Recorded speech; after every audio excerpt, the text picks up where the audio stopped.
How are you? Listen, I wanted just to share with you my story. Who is Dave Kauffman, and where did he come from, and what did he do? And so I don't like talking about myself. I'll just be honest with you. I don't like that. I feel uncomfortable, but I know that a lot of people are interested in where I came from and what do I do and what are my goals. And so I want to just paint the picture of how I went from a farm boy in an Amish Mennonite community to international speaker, one of 10 in the world master trainers with the DISC personality style, voted the top 100 keynote speakers, handpicked by the Zig Ziglar family to carry on the legacy of the late, great Mr. Zig Ziglar. And what a privilege that is to, and an honor and a weight to have to carry on that legacy. And so I'm very honored for that. I'm very blessed. My wife and I live right now in Sarasota, Florida, beautiful Sarasota, Florida. And but let's start from the beginning. I grew up on a farm in a Mennonite community. I grew up really, really conservative Mennonite, almost Amish. In fact, our church sign did say Amish. But we just didn't have horse and buggies. We're pretty much Amish, except we didn't have horse and buggies. And thank God we had air conditioner because we lived in Georgia. But other than that, we were basically Amish. And big farm. My dad was a big farmer. We farmed a lot of acres. We did, row crops. We did cattle. We even had catfish, rainbow trout, peaches, and strawberries. And so had a great life.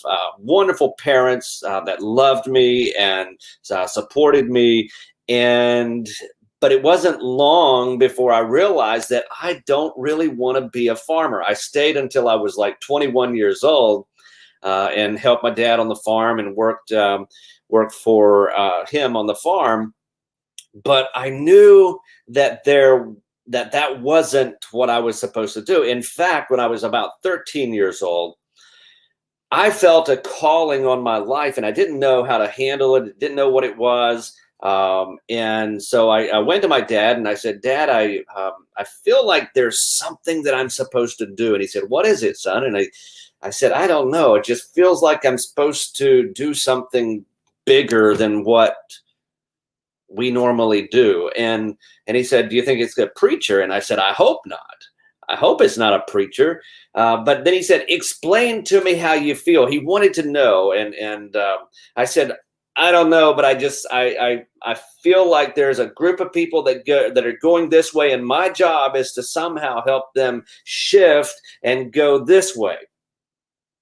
And I had that feeling at age 13. And so as I got into, like, after the farm, I got into sales and stuff like that. I've always had that feeling of there's something bigger out there for me to do. And I had that, and I never forgot that feeling. And that today I say it's a calling, because I know that's what it was. I'm called to do what I'm doing right now. And I'm helping people go from this way to this way in their mindset, in their business, in their marriage, in their life. And I'm just an incredibly blessed man to be able to help people in several different facets of their life. And so even while I was in sales, even after I started my companies, I always felt that there was something else. That calling, that feeling never left me. And so when I became a speaker, when I started coaching and impacting lives in a real way, that feeling was gone. But it wasn't like out there. It was around me. I felt like I was being cradled and hugged by that calling. And I still have that feeling. It's a wonderful feeling to know that you are in your calling. And so I just wanted to kind of that's the overall picture of how I went from where I was till now. But I want to take you back. I want to take you way back, like basically back in the school age. And I wrote about this in my first book, Freedom to Succeed, that one right there, Freedom to Succeed.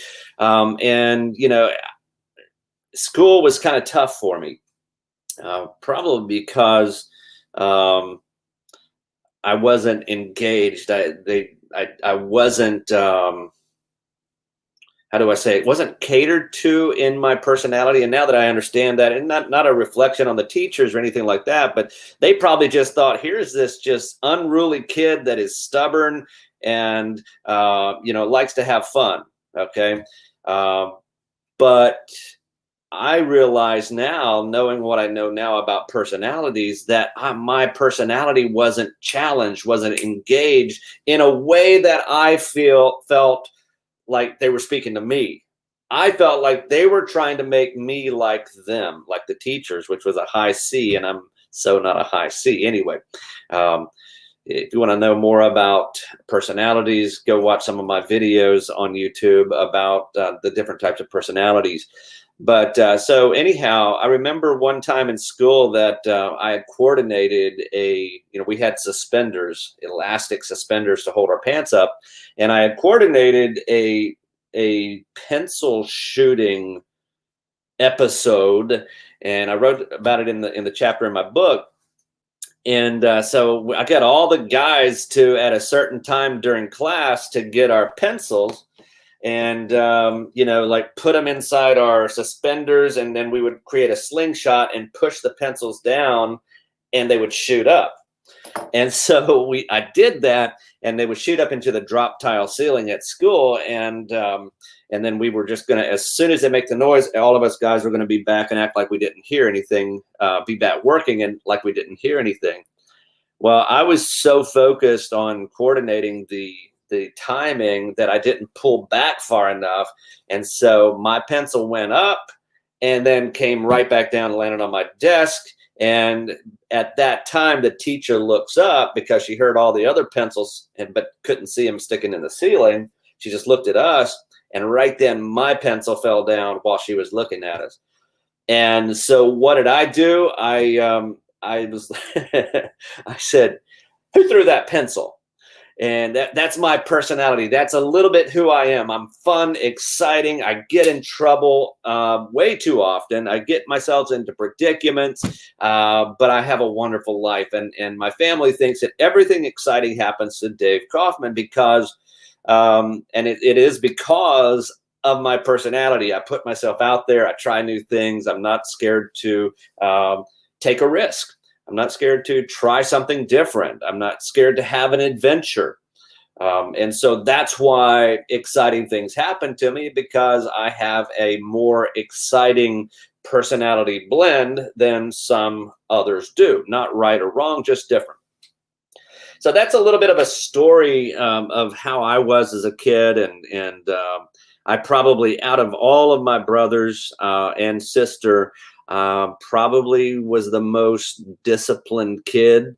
And what I mean by that was my parents disciplined me the most. And so I was just that kid. I was an adventurous, fun-loving kid. I'd play pranks on people all the time. But yet when there was a task to do, I would really get to it. So anyhow, I came through my teenage years and had some issues there. Nothing in trouble really, but just some issues. And 21 came, and I realized that I didn't want to be a farmer. So I moved into sales, and I was blessed to get into sales in several different industries. So I sold for Kawasaki, and that's why I love motorcycles today. And I rode my wife and I ride motorcycles today. I sold furniture for Hank's Fine Furniture. Now, Hank, no longer living, of course, but was a personal friend of Sam Walton, the Walmart guy. And so they had a bunch of stores in the Midwest. And so I was a salesperson for them. Lots of stories to say about my time in the furniture store. In fact, some of you may remember the story of how I sold $60,000 of furniture in less than an hour with only 6 words. That happened in Hank's Fine Furniture. And then I got to selling gazebos and storage sheds and developed dealers for a company in the state of Florida. That's how I ended up in Florida, was I developed a bunch of dealers for gazebo and shed manufacturing company. And then we got into Home Depot, and I was working with some people in Home Depot, and got to meet some of the top Home Depot people. It was a fantastic opportunity. I learned a lot and made some really great friends in that process as well. And so when the company I was working for asked me to go down to Florida to set up dealers for them, I immediately said, well, Sarasota will be my base, because I had friends living in Sarasota. So I moved to Sarasota. It's going to be about a 6-month deal. And anyhow, I never left. I put my roots down here. I love Sarasota. I love the beach. I love the culture. Downtown Sarasota is awesome. But I just stayed here. And in 2008, I started my own company. Now, if you remember what happened in 2008, the economy was falling, and I started my company. I started a company called Gotta Made, and it's a high-end residential cleaning service, and I got into it. I knew nothing about cleaning, except that I knew I liked a clean, crisp environment.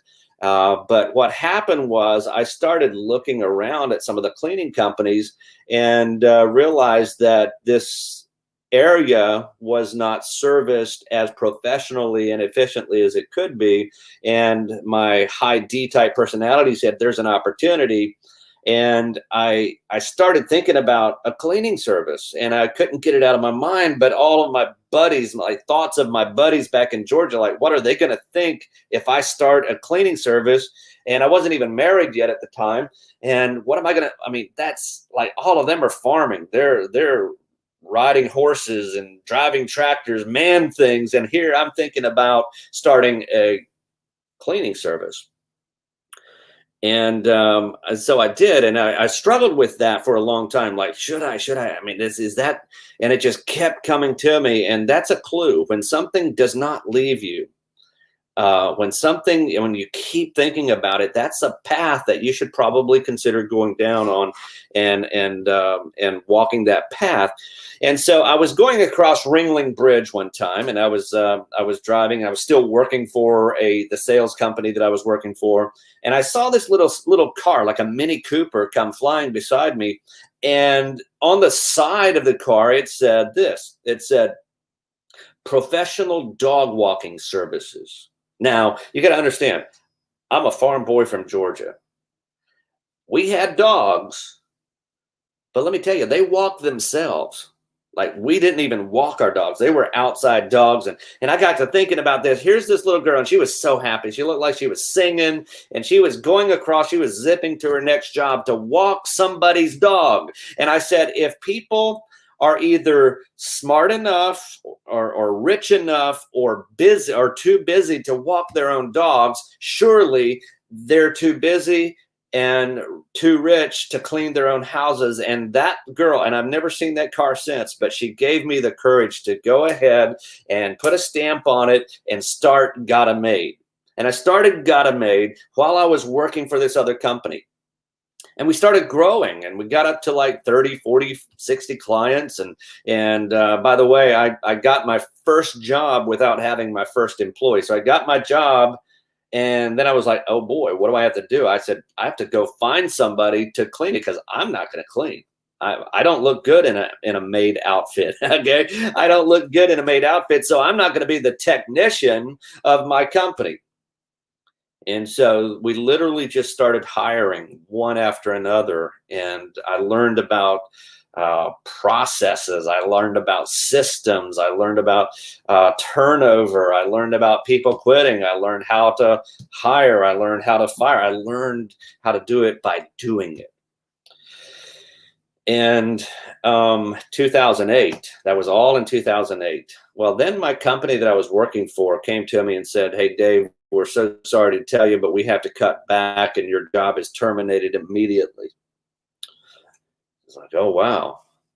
So I had this cleaning company. It wasn't doing enough to maintain our lifestyle. And by then I was married. And then about several days later, my wife comes home, and she had lost her job as well.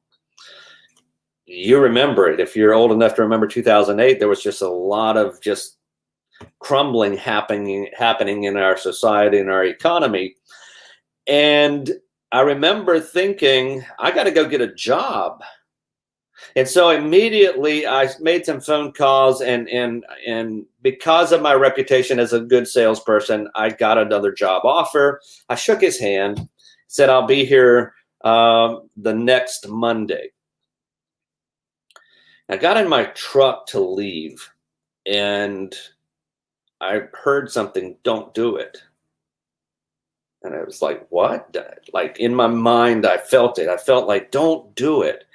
And I was like, "Dave, you're just nervous. It's a new job. What if it doesn't work?" All the emotions. And so I said, "Well, I'm going to just kind of put this on hold in my mind and see what happens with that voice, that feeling that says, 'Don't take this job.'" And it didn't leave. A week or so later, when I was supposed to show up for work the next Monday, on Saturday, I called the owner and said, "Hey, you know what? I can't take this job. I don't have a good feeling. Nothing against the company. He's a wonderful friend of mine."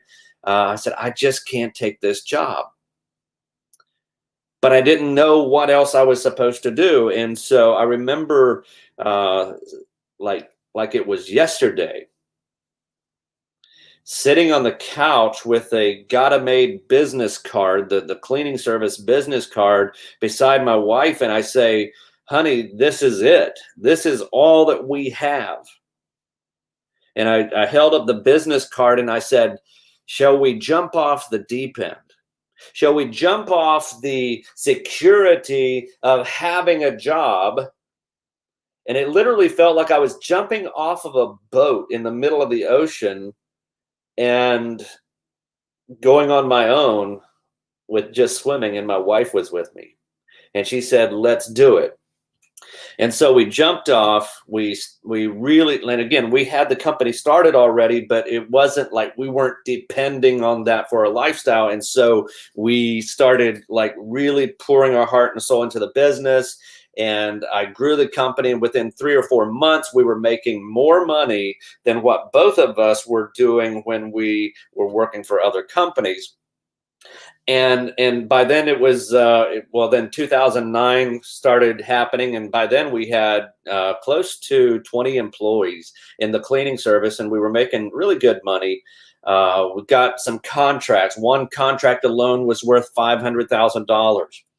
And so we started doing this, and we grew the company to 35 employees. And and I learned so much, and I had so much going for me, but it seemed like I would hire 10 people and 12 people would quit. And it was just this constant turnover, this constant, like, I was so busy running the company that I didn't know how to manage my people and care for my people. And so I had to figure a lot of stuff out. And so I hired a business coach out of Houston, Texas, Howard Partridge. And he really helped me develop systems into my business and got it to where I found freedom, and so much freedom that I started a taxi service. I started a limousine service, and built that up and sold it to my partner, and started several other companies. And people started coming to me and saying, "Can you do to my business what you did to yours?" I had one guy tell me, he says, "I've been in business for 35 years and have 2 employees. You've been in business for 2 or 3 years and have 35 employees. And he said, "Will you come help me?" And I said, "Well, I hired a coach. Why don't you hire a coach?" In fact, I referred a lot of people to my coach. And this call just kept coming. "Will you help me in my business?" And the one time that I said yes was a landscaper. He says, "Will you come coach me in my business? I see what you're doing. We've got it made. Will you come help me?" And I said, "Yeah, I will." And just like that, my coaching company was born, and I didn't know what I was doing. I knew what I was taught, and I knew what I was paying that coach, but I didn't feel comfortable charging what I was paying for that coach. to my new landscaper client. And so we traded landscaping for 6 months of coaching, and it worked out really good. He got his business on track, and he's still in business today. In fact, he goes to church with us now, and it's just a fantastic company. And so that was my first client, and it just kept going and going and going. And meanwhile, the cleaning company started growing again. And in 2009, we got runner-up for best cleaning service in Sarasota, and that was really cool because I didn't even know that we were in the running for that. And so I Googled how many registered cleaning services are in the county of Sarasota, and I was blown away. Like, wow, we got runner-up, and there's 300 plus residential cleaners registered. Doesn't count the lady that goes to Home Depot and buys a mop and a bucket and cleans people's homes. These were registered companies, and so I think for the next 7 or 8 years we got best of in Sarasota, until finally the organization that put on that contest said, hey, they're never going to spend money with us, showing that they won. So they took cleaning out of the category. And so there was 4 or 5 years that we didn't win anything. But then in 2019, another company opened up and they put cleaning into the category. And guess what? Right there, 2019 and 2020 best cleaning service in Sarasota. And so that's the reputation that we enjoy as being very, very professional, very efficient. Our mission statement for the company is to provide the most amazing cleaning experience ever, or it's free. Okay, so that's how we built our company, and that company is still going today. I have zero involvement in it, except my name is on the checks, but that's it. I don't manage, I don't hire, I don't fire. I have freedom in that business because of the systems that we put into place. And that's what started my coaching company, is they saw what I was able to build with the cleaning company. They said, will you come help me do this? And so I started coaching. Well, then one of my customers says, hey, we're having a employee day. Will you fly up to Ohio and speak to our employees? And I told you I'm an adventurous type. I don't really know how to say no. And I said yes. And so now I'm like, oh, I got to say something. I have to talk. I have to inspire them. And so I went and did that speech, and I was like, wow, I love this. I'm able to inspire people and create movement in them because of the words that I say. And I was like, that's almost like a preacher. And I started getting into speaking, and my coach that I hired for the cleaning company was friends with the Zig Ziglar family. And that was my connection with Zig Ziglar. And the Ziglars were friends with Dr. Rome, who is the world's leading authority on personalities types, the DISC type.